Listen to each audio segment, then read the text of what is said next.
নমস্কার বন্ধুরা, take experiment চ্যানেলে আপনাদের স্বাগতম। বন্ধুরা, আমি আর ফ্রিকুয়েন্টলি ভিডিও দিতে পারছি না, তার বেশ কিছু কারণ আছে।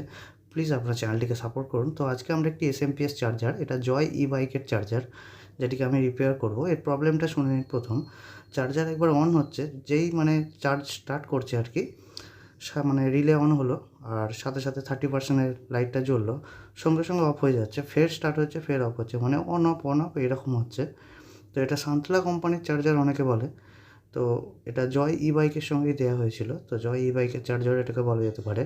প্রথমত দেখুন, এখানে দুটি অপ্টো কাপলার থাকে। এর আগে একটি ভিডিও বানিয়েছি যাতে এই চার্জারটি সম্বন্ধে বিস্তারিত আলোচনা করেছি, কোন কম্পোনেন্ট কী কাজ করে মোটামুটি। তো এখানে দেখুন, এখানে একটি 817 অপ্টো কাপলার খারাপ ছিল।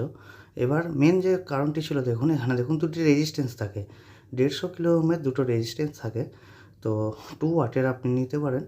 তো এর জন্যই এই প্রবলেমটা হচ্ছিল। সাথে সাথে দেখুন, এখানে একটি 2.2K, যেটা এক্সিউমে যে পিএফটা ইউজ হয়, সেই একটি পিএফ রয়েছে, যেটা ফুলে গেছে। আমি দেখে বুঝতে পারছি এটা খারাপ হয়েছে।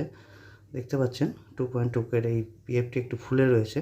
তো আমি এখানে নতুন একটি পিএফ বসিয়ে নিয়েছি, আপনাদের দেখাচ্ছি।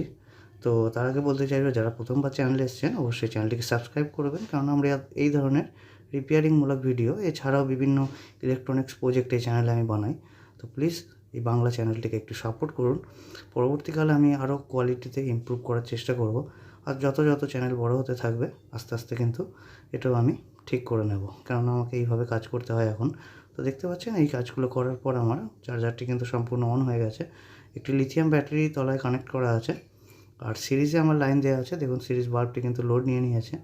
আর এর আগের ভিডিওটি দেখে নিন, তবে এই ভিডিওটি বুঝতে আপনার সুবিধা হবে।